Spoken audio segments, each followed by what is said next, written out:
Hi, it's Richard Moore from Racing Profits Guides, and we're just here at James Given Yard, and we've bumped into James Sullivan, who's riding out for James today, and we just thought we'd have a quick chat with him about some of the all-weather tracks that he rides. So nice to meet you again, James. You all right? Yeah, good. Good. We'll just go through a bit of your history if we can first, before we go on to the courses. Can you just tell us a bit how you came into racing, and some of the trainers you've worked with over the years, and what brought you over to the UK? Yeah, well, I started in Ireland in the racing academy. And had you always been riding before that? I'd run ponies, show jumping and things like that beforehand.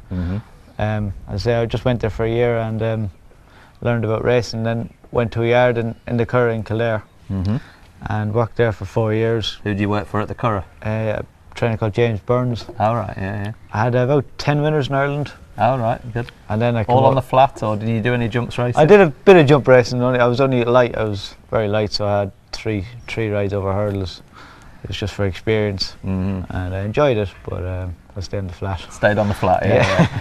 And then you came over here. How long ago did you come over here? Came over here about 3.5 years ago. And have you been a stable jockey with anybody, or have you sort of been freelance since you've been in the UK? Well, when I came over as an apprentice, I was signed up to Michael Easterby. Oh right, yeah. And I gained a few contacts then with Ruth Carr and James Given and a few different trainers around Morton and that. And so that's sort of built up a few trainers for you to ride for. Yeah, and that's mainly who you ride for now, is it? James, obviously, here, and Mick.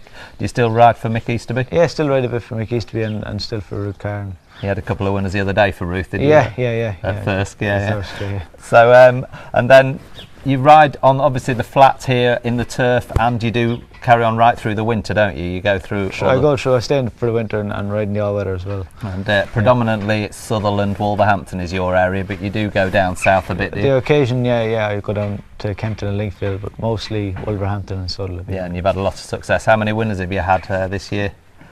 I've had 9 before on the all weather, and then I've had 16 then for the whole year. So I've had 6 on the turf. 6 on the turf already. Yeah, that's very good.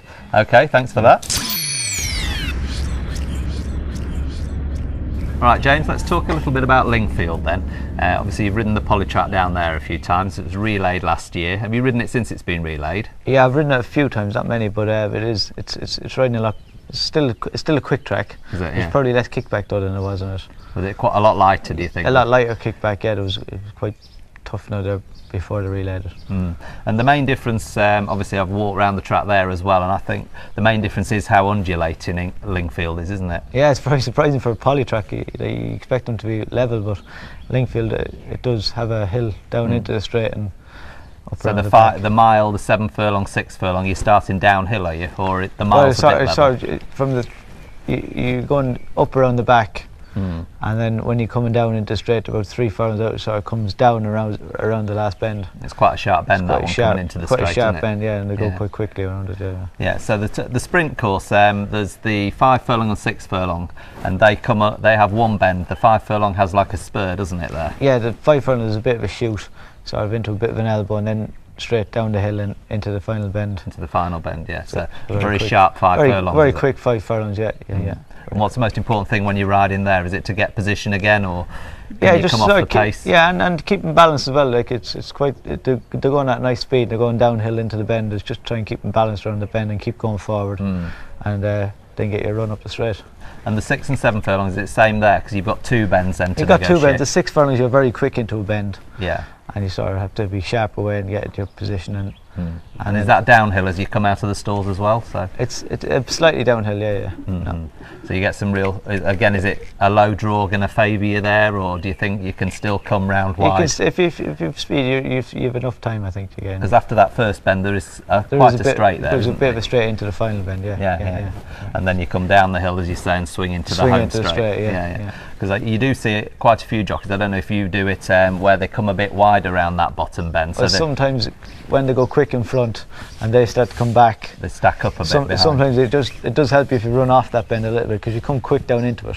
Yeah. And sometimes you can come out and come. So what, you get quite a bit of trouble in running on that corner if they're sort of stacking up. If they go quick in front, then you can get a bit of trouble. Yeah. So would you say that negates the draw, or is it still important to have that positive position or be at the front on that bend, I suppose? Yeah, well, you want to be either in front, or the ideal is probably just in behind the leaders, travel around the bend and then come kick out a bit. and come out a bit.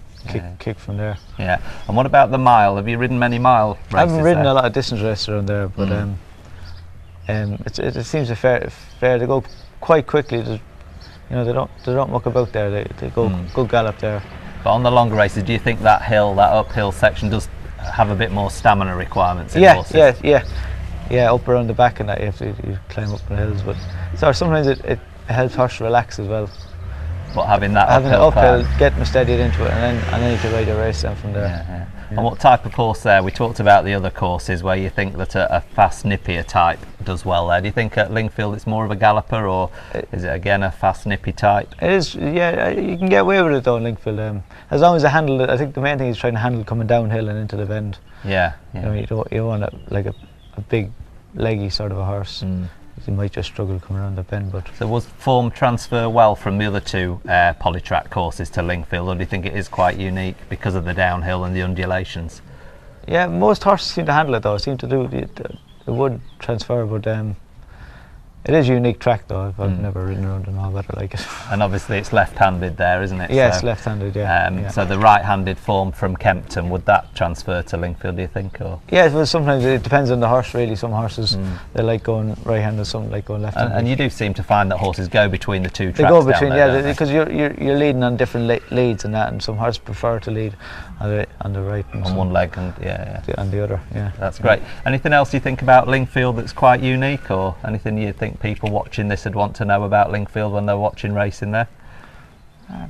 Well, just if you're sort of handy and travelling behind the leader, I think that's the most ideal place. So a horse that can travel handy. Yeah.